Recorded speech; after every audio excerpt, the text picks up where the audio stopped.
السلام علیکم ورحمۃ اللہ۔ بسم اللہ الرحمن الرحیم۔ آپ صلی اللہ علیہ وسلم کا ارشاد عالی ہے، الجنت تحت اقدام الامہات، کہ ماؤں کے قدموں کے نیچے جنت ہے۔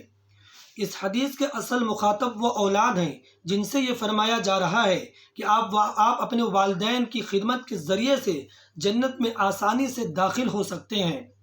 یہی چیز اللہ تعالیٰ قرآن میں بھی فرماتے ہیں، اما یبلغن عندک الکبر احدہما فلا تقل لہما اف ولا تنہرہما وقل لہما قولا کریما، کہ جب تمہارے والدین یعنی ماں باپ یا ماں باپ میں سے کوئی ایک تمہارے سامنے بڑھاپے کو پہنچ جائے تو تم اس وقت ان کو اف تک مت کہو، نہ ان سے کبھی جھنجھوڑ کر یا جھڑپ کر بات کرو۔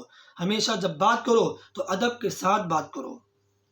ہمیں تو خدمت تو کرنا ہی کرنا ہے، اور ان کے سامنے کوئی ایسی تکلیف دہ بات یا کوئی سخت کلامی کبھی بھی نہیں کرنی ہے جن سے ان کو تکلیف ہو۔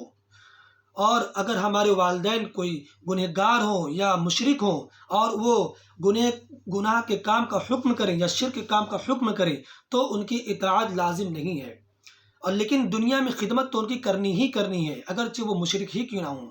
اللہ تعالیٰ اس چیز کو بھی قرآن میں فرماتے ہیں، وَإِن جَاهَدَاكَ عَلَىٰ أَن تُشْرِكَ بِي مَا لَيْسَ لَكَ بِهِ عِلْمٌ فَلَا تُطِعْهُمَا وَصَاحِبْهُمَا فِي الدُّنْيَا مَعْرُوفًا۔ اگر والدین یہ کوشش کریں اس بات کی کہ ان کے ساتھ کسی کو تم شریک کرو، تو حالانکہ تم اس چیز کا علم نہیں رکھتے تو تم ان کی اطاعت مت کرو۔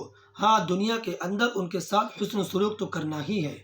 تو ہم سب کو پتہ یہ چلا کہ والدین کی خدمت جو ہے ایک بہت بڑا ذریعہ ہے جنت کو حاصل کرنے کا، اور اگر ان کی خدا نخواستہ نافرمانی کریں گے تو ہمارے لیے جہنم واجب ہو جائے گی، کیونکہ آپ صلی اللہ علیہ وسلم کے حدیث ہے کہ آپ صلی اللہ علیہ وسلم ممبر رسول پر چڑھ رہے تھے تو جب پہلے اسٹپ پر پہنچے، پہلے سیڑھی پر پہنچے تو فرمایا آمین، پھر دوسری سیڑھی پر جب پہنچے تو پھر فرمایا آمین، جب تیسری سیڑھی پر پہنچے تو پھر فرمایا آمین۔ صحابہ نے بعد میں عرض کیا، یا رسول اللہ، ہم نے آپ سے یہ ایک نئی چیز دیکھی، جب آپ ممبر پر چڑھ رہے تھے تو آپ نے 3 بار آمین فرمایا۔ تو آپ صلی اللہ علیہ وسلم نے ارشاد فرمایا کہ اس وقت ہمارے پاس جبرائیل امین آئے تھے اور امت کے حق میں 3 بددعائیں کی ہیں، وہ تینوں بددعا پہ ہم نے آمین کہا۔ سب سے پہلے فرمایا کہ رمضان المبارک کا مہینہ کسی کو ملے اور اس میں عبادت کر کے وہ اس کے اوپر جنت نہ واجب ہو جائے، ایسا آدمی ہلاک ہو، تو ہم نے فرمایا آمین۔ پھر فرمایا کہ وہ شخص جس کے سامنے آپ صلی اللہ علیہ وسلم کا ذکر آئے تو آپ صلی اللہ علیہ وسلم پر درود نہ بھیجے، ایسا شخص بھی ہلاک ہو، تو ہم نے فرمایا آمین۔ پھر فرمایا کہ جس شخص کے سامنے ان کے والدین میں سے کوئی ایک زندہ ہو اور ان کی خدمت کر کے وہ اپنی اوپر جنت نہ واجب کر لی ہو، ایسا شخص بھی ہلاک ہو، تو آپ صلی اللہ علیہ وسلم نے فرمایا آمین۔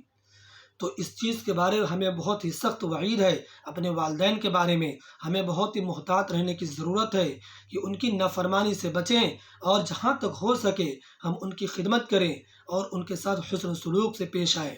اللہ تعالی ہمیں اس چیز کی توفیق عطا فرمائے۔